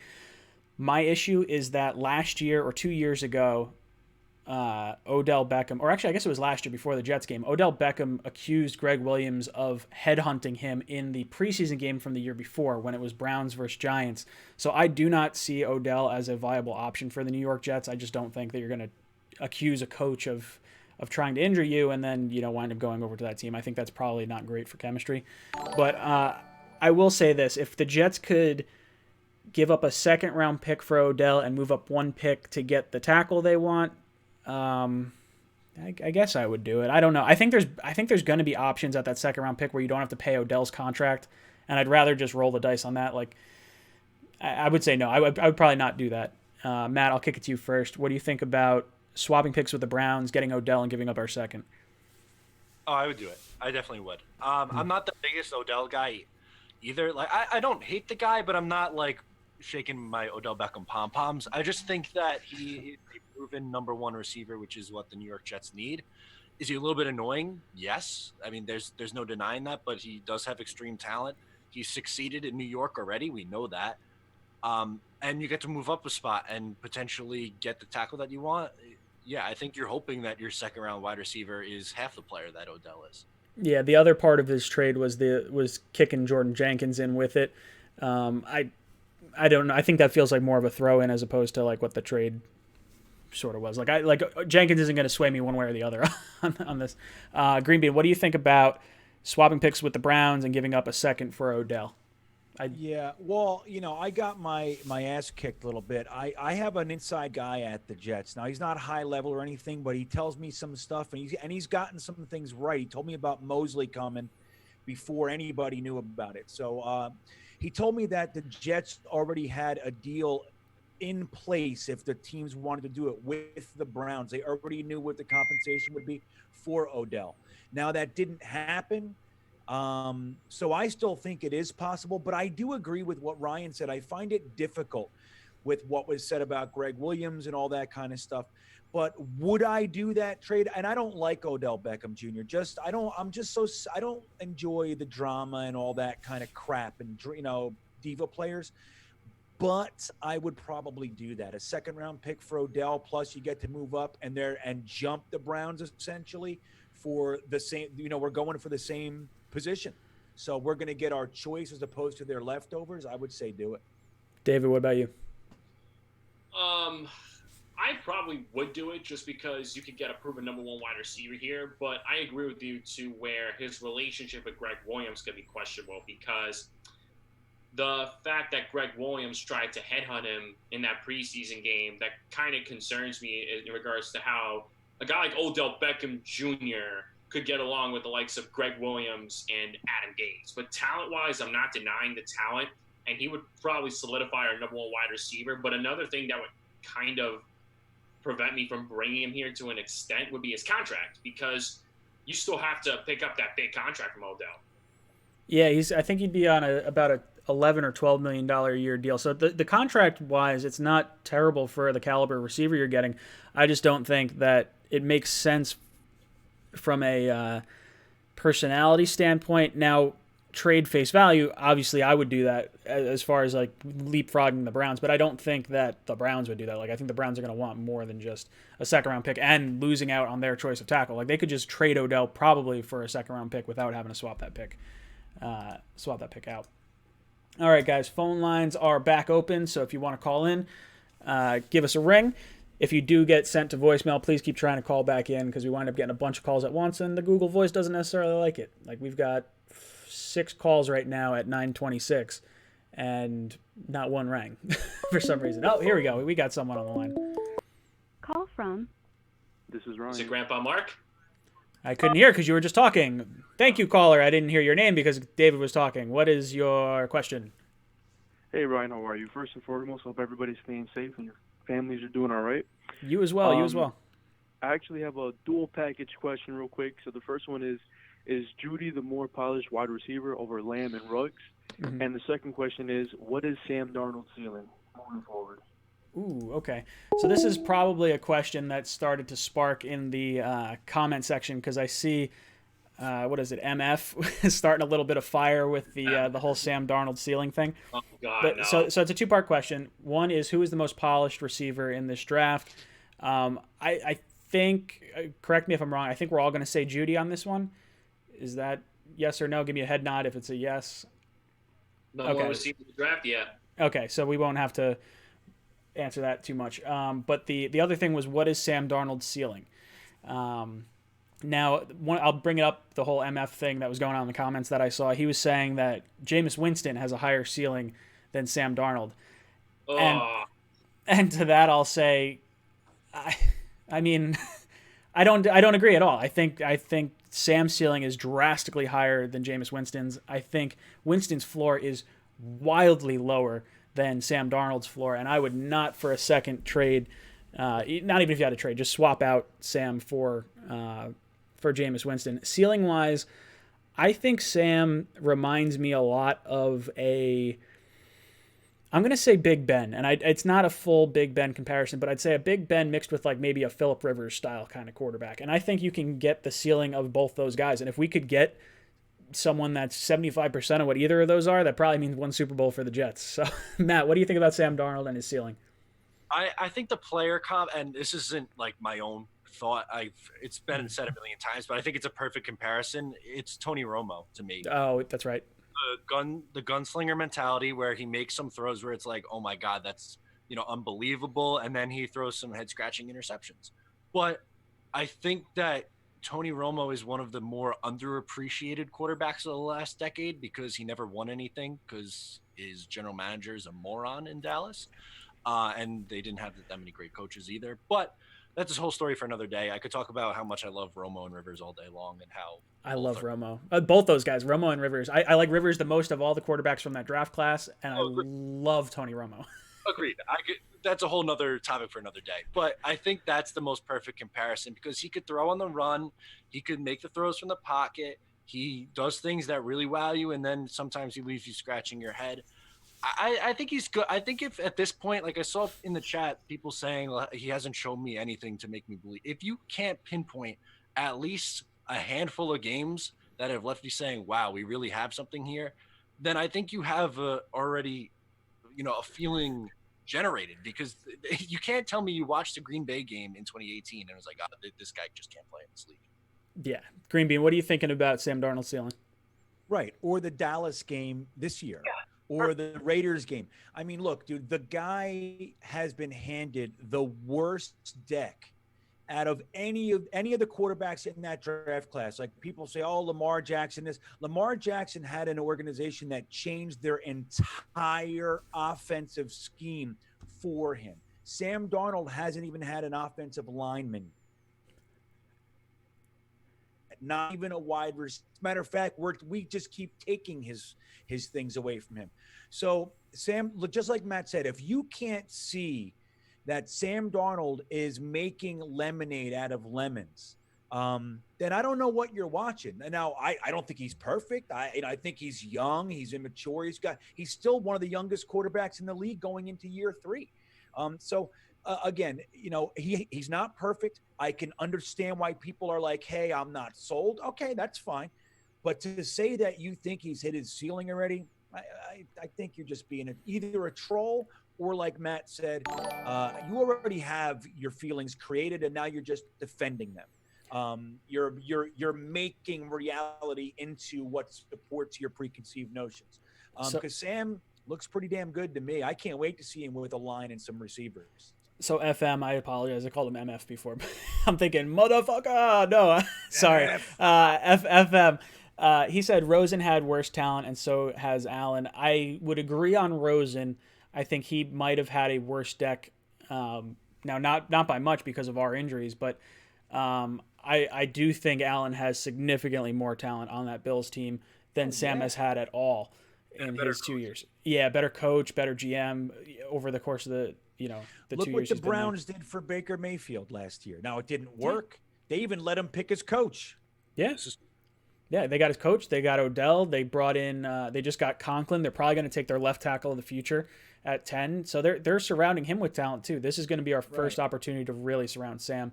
David, what about you? What do you think about Sam's ceiling? I don't think Sam has hit his ceiling yet. Now, I compared Sam originally to a guy like Matt Ryan, to where he has that pocket awareness. But here's the problem: what pocket has he had when he's getting beaten up? When he's getting beaten up pretty much almost the entire game. Now, do I think that Sam Darnold still? And trust me, I love Sam Darnold. I'm wearing my Sam Darnold jersey right now. Do I think Sam Darnold still needs to fix his errors as a young quarterback, like his reckless decision making, like his forced throws into 50-50 ball situations to where it could result into interceptions, and his footwork? Yes, I do. But look at what the kids had to deal with. First off, he's 22 years old. He started at a relatively super young age. He was one of the youngest quarterbacks to start in franchise history. The guy went through mono. He's running around and getting beaten up practically 95% of the game, and he's throwing to relatively practice squad receivers. Let the kid develop properly. That's pretty much all I'm saying, because you put this kid behind a legitimate offensive line. You give this kid a legitimate number 1 caliber wide receiver, and everyone's saying, oh, Sam Darnold's trash and all that nonsense. Like, I think you need to go back and watch some real Jets tape and see what the kid deals with on a weekly basis. Because I think the kid is legit, and he has the ability to be a franchise quarterback. Just give him the proper pieces to work with, period. Kostas, thank you so much for the $2 donation. We haven't seen not even 30% of Sam. Our O-line sucks. Yes, I completely agree. Agreed. 100% agreed. Ryan, thank you for the $4.99 super chat. Coaching question. Do you guys believe Greg Williams would get more out of this team compared to Adam Gase? Based on what we saw from Cleveland when Greg Williams was running the team over there, I think you have to say yes right now. It looks like Greg really did a great job. Ooh, sorry. It looks like Greg did a great job with not a lot of pieces healthy on that defense last year. And then you take away Leonard Williams from halfway through the year, we still finished with a top 10 defense. So confidence-wise, even more than I have in Joe Douglas, Greg Williams has my full confidence in anything we do. Gase still has to earn that for me. I don't think Gase is necessarily terrible. I don't think he's necessarily good. I'm kind of waiting and sort of seeing how this season plays out. It's hard for me to grade him last year based on everything that happened. But I do think Greg Williams would get more out of players right now. David, I'll throw it to you first. What do you think about that? I was looking at the chat. Can you explain again? Coaching question. Do you guys believe Greg Williams would get more out of this team compared to Adam Gase? Oh, 100% I do. I think players respect Greg Williams more, and he's had experience as an interim head coach. Because you look at what he did with the Cleveland Browns, he took a massacred Cleveland Browns team led by Hugh Jackson. The Cleveland Browns ended up playing a lot better under Greg Williams, and they ended up going on a run. They finished that year 7-9. So I would actually give Greg Williams a year to actually really work with the team as a whole, being that he's an experienced coordinator, sure, but he's also gained experience in regards to developing, in regards to what's the word I'm looking for? In regards to actually working with game management, time management, even roster management, as well as really work well within game situations with the Cleveland Browns. So I would give him a chance at an interim head coaching position, period. What do you think, Green Bean? Well, I think we don't know. You know, I mean, look, I think the big problem with Gase is that I really believe this to be true, that he governed the team last year to make himself right, like with Le'Veon Bell and some other things. But this is the thing. He did not want the players that Maccagnan was bringing in last year, which there's no way to succeed that way. You can't have a house divided against itself.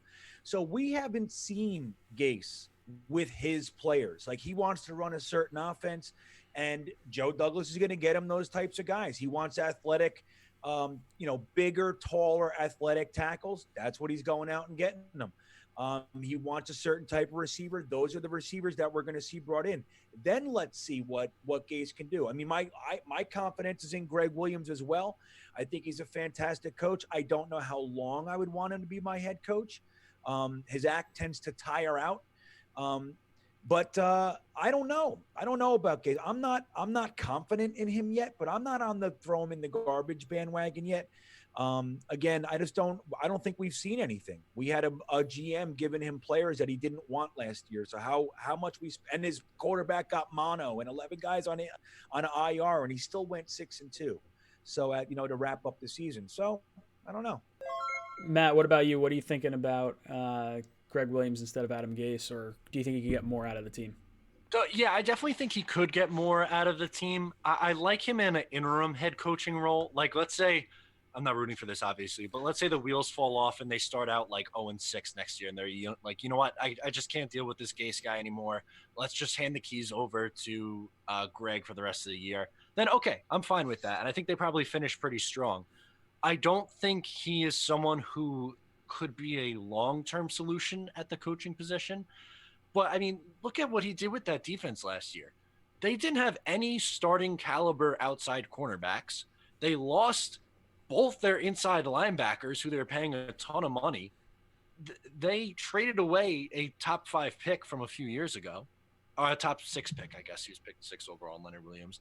He got a ton out of that unit, where Adam Gase's offense had its fair share of injuries, don't get me wrong, but every week at the podium, he was saying, we got to get guys back. We got to get guys back.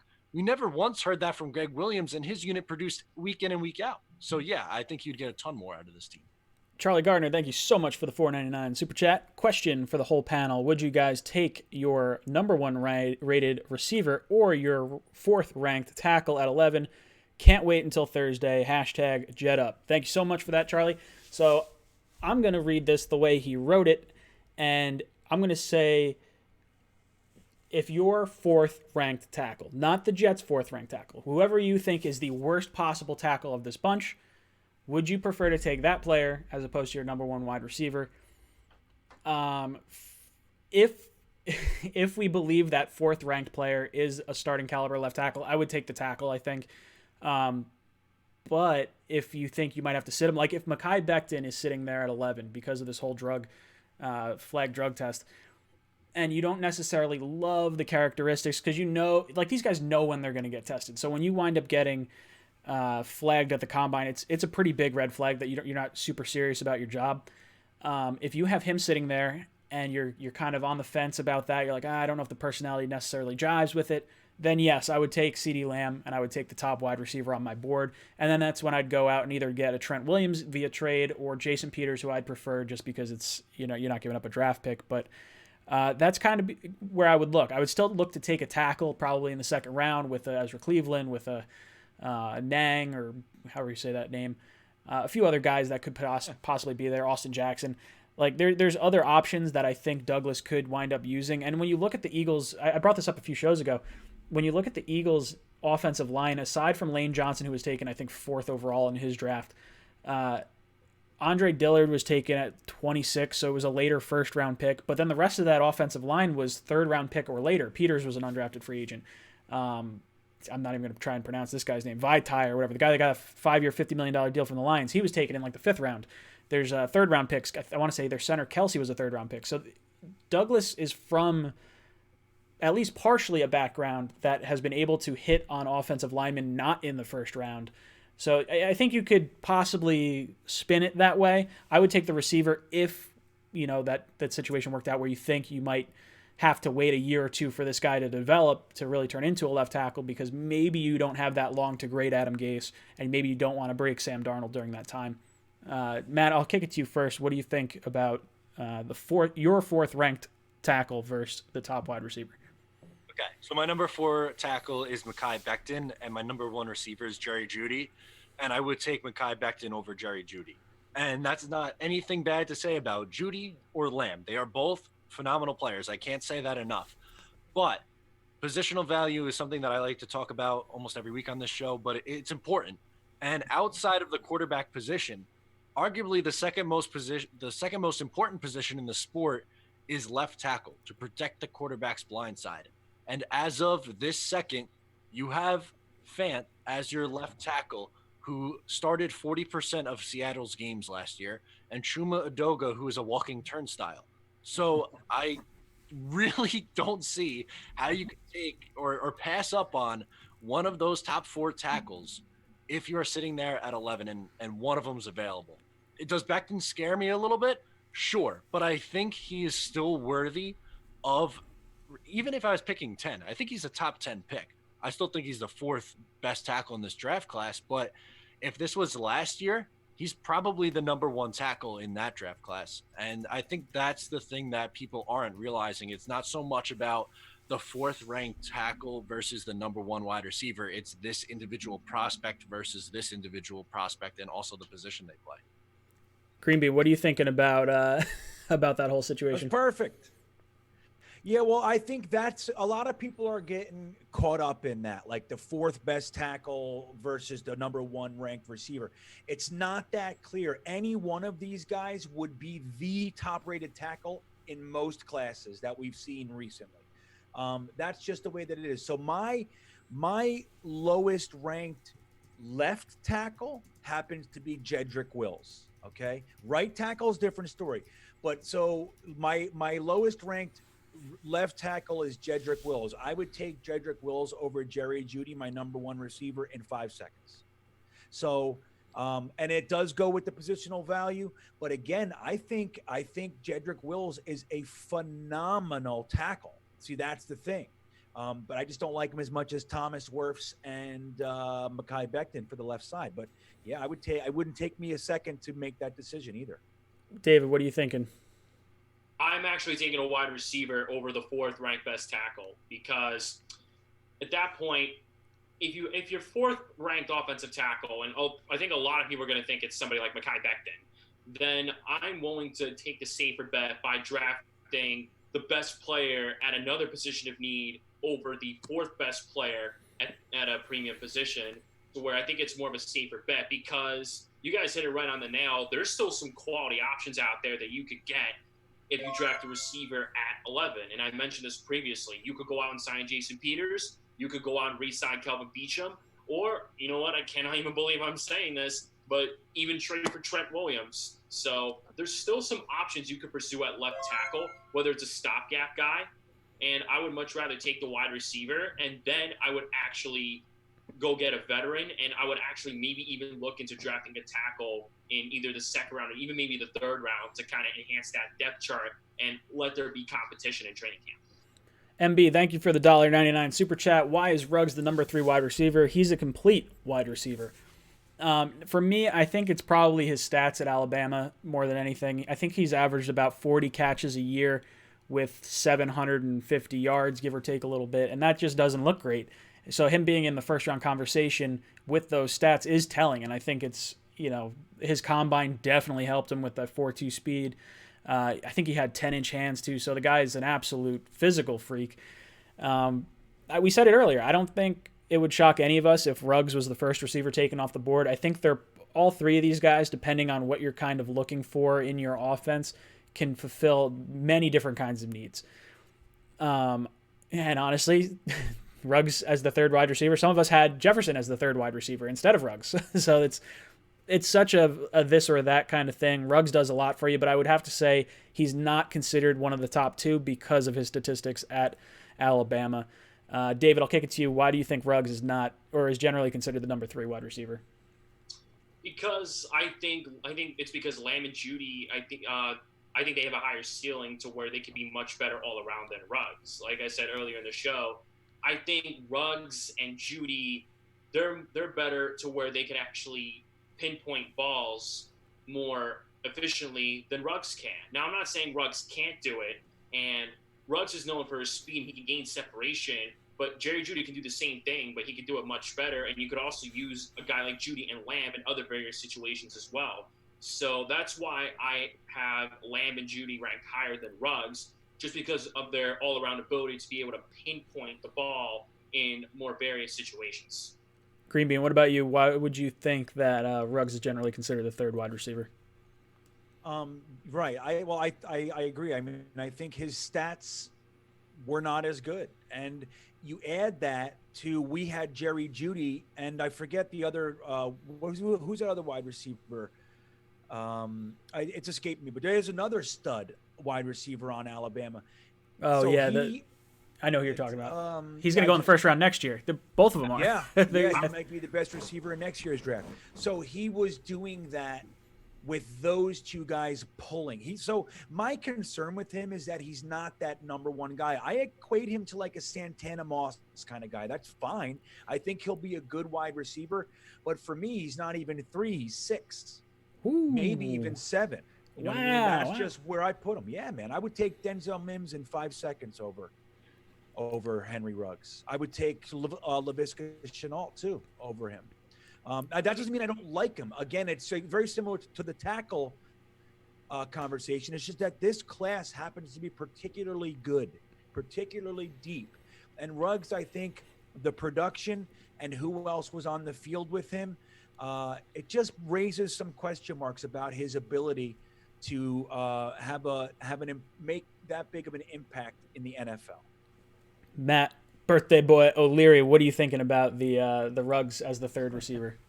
I think it makes sense because of how good Jerry Jeudy and CD Lamb are. Like, I don't think him being number 3 is disrespectful to him. I think it really shows you how good this class is. And I think I'm a little bit higher on Ruggs than Green Bean is, and maybe about on par with what you are. I think his stats doesn't really tell the whole story because of the firepower at the wide receiver position that Alabama has.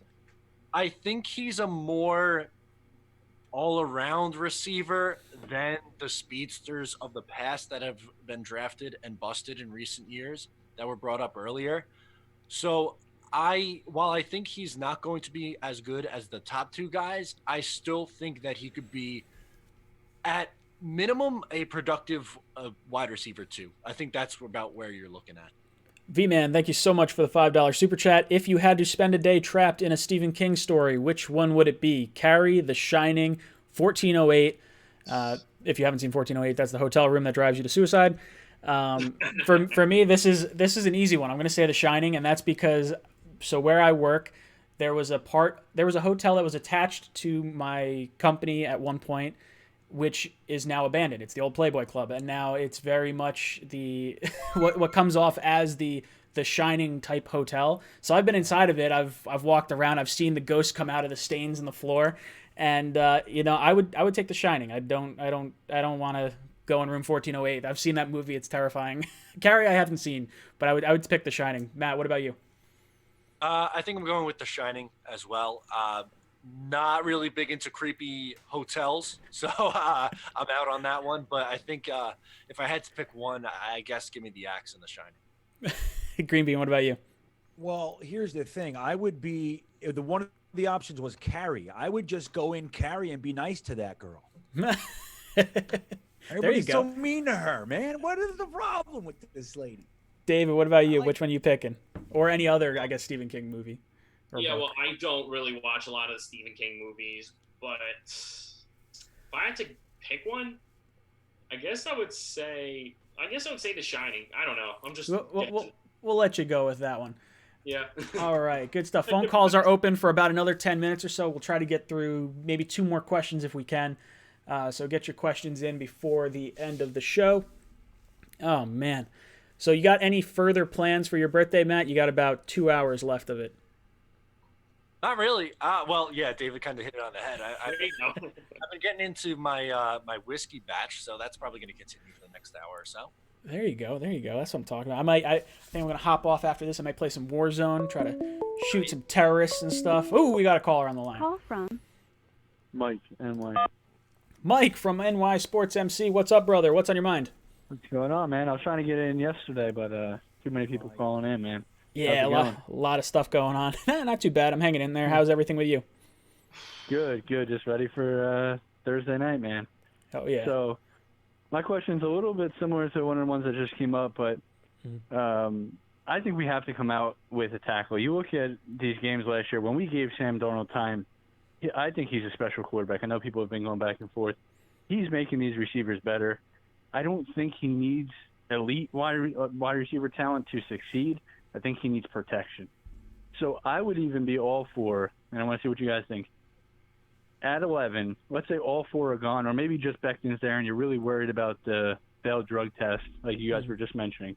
Mm-hmm. I would even be for if Joe Douglas thinks that Jones is a week 1 starter, which I think he definitely can be. I'm higher on him than most. I'd even be willing to trade back, select Jones, pick up that extra dart throw as your guest was saying yesterday, instead of picking one of those wide receivers, because I think the most important thing is to protect him because he'll make these receivers better. So is there a question attached to it? Like, do you think we should slide? Yeah. Would you rather trade, if you think that Jones is the guy that can play, would you be willing to even trade back, pick up the extra pick to draft Jones as opposed to drafting one of those wide receivers at 11? Ooh, okay. All right, so Mike's asking if we think Jones could be a starting caliber left tackle and Becton's on the board at 11, would you prefer to trade back and not take Becton if you have some doubts with him? And I'm going to change his question a little bit. I'll say, would you take Jones at 11 then, or trade back? I mean, obviously, if you could trade back and guarantee you're going to get him, that would probably be the pick. But Matt, I'll throw it to you first. What do you think about Jones? If you liked him, would you make the pick at 11, or would you prefer to kind of trade back and risk maybe not getting him? Yeah, so under that circumstance, I think if Becton was there at 11, I would take him. The drug issue doesn't really worry me all that much. What does a flag drug test even really mean? I think that we have to look into. But supposedly this is a first-time issue, and I'm using issue in air quotes, and under the new CBA, they're not going to be suspending or testing for marijuana anyway, so I don't think that's a long-term concern. But I think I would just take Becton. If you're trading back, you're getting a little too gimmicky there, and you're risking losing Jones depending on how far you're moving back. And I think if you take Jones over Becton at 11, that's probably a mistake as well. Green Bean, what about you? I'm not taking Jones over Becton, period. So you would be, let's say you like slide Jones. down. Let's say you slide down then, and now we go to maybe 16. Tampa Bay has now selected Becton. Jones is sitting there with you. You would take Jones? Love him. Oh, yeah. I like Jones a lot, and more than some. And like I said, he's the only 4-year starter out of the left tackle group. He's got the most experience. He plays very, very clean, very well. He's got some learning to do. I actually love Jones, but Becton I like more than Jones. David, what about you? I wouldn't use a flagged drug test to go as far as to take Jones over Becton. I would still take Becton at 11, and I would trade down and get Jones just because I think Becton has a little bit of a higher ceiling than Jones. All right. Good stuff. We'll try to get one more caller in here before we call it a night. We got about 5 minutes left. So try to call in if you want to call in. Whew. Oh, boys. Can you feel it? The NFL draft is just 2 days away. I'm feeling it. 2 days from now, we are going to be sitting here drinking the beers provided by one of our gracious viewers today and enjoying the Jets selecting the new franchise offensive player that we're going to be taking at 11. I think we can pretty much guarantee it's not going to be a defensive player. Fingers crossed. Call from. I hope not. Oh, God. All right, caller on the line. What's up, dude? Welcome to Talking Jets. Hey, what up, man? How y'all doing? Hanging in there. What's on your mind? All right, so this is a pretty long one. All right, fire away. Let's do it a couple trades. How would Okay. you feel like if we traded back with the Broncos for their first and one of their third round picks, Okay. and trading Jamal Adams if he doesn't want to be on the team to the Cowboys for their first and a future pick, and then using that future pick and a third to trade for Trent Williams. So we end up drafting a receiver and another safety or corner or edge in the first round. All right, so I can answer the first part of that the second part of that pretty quickly, and thank you for the call. So he's saying his question has to deal with a few trades. Would you fall back to 15, pick up one of their third-round picks, and then would you trade Jamal, get the 17th pick and maybe a future pick as well, and then trade that future pick, which I think he was saying was a first-round pick or first and a third for Trent Williams. I'm going to say no right off the bat. I do not want to trade anything higher than a third-round pick for Trent Williams. I would give a conditional pick, maybe starting at a third-round pick next year, and then could escalate, or maybe starting at a fourth-round pick could escalate as high as a second-round pick, maybe a first-round pick if he gets like the Pro Bowl and like a ton of other accolades, and maybe not a first-round pick. I don't want to give up a first-round pick for him, but you get what I'm saying. I would not give up a high-round pick for him. Would I trade back to the Broncos at 15 for a third-round pick?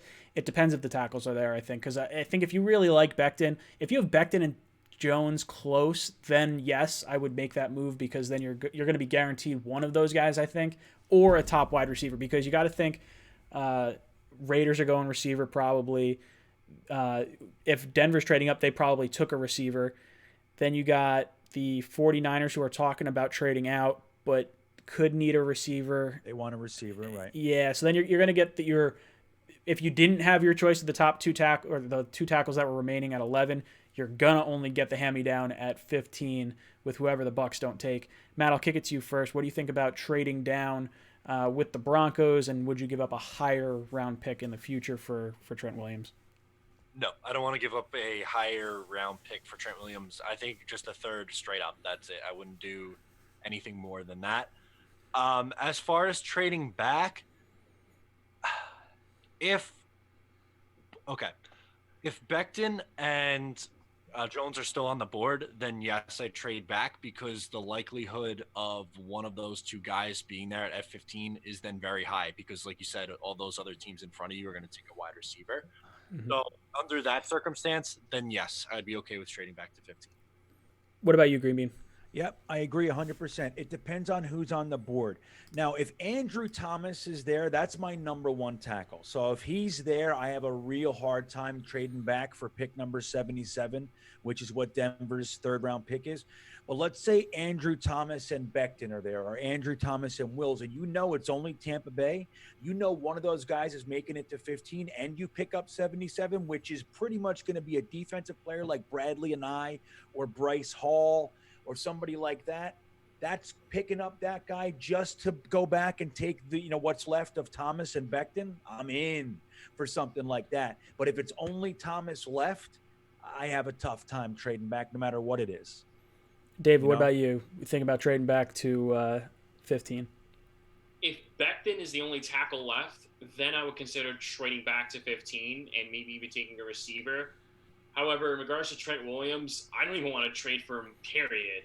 Let alone give a higher round pick for him. Like, that would be my last case scenario. If the Jets do draft a wide receiver, they want to go for a tackle, then I'm giving up probably no more than maybe a third or fourth round pick for Trent Williams. I mean, he's 32 years old. He wants a big contract, and his health is questionable as it is anyway. So I would not trade for Trent Williams, but I'll trade back to 15 under any other circumstance, whether or not we want to get a Josh Jones, regardless.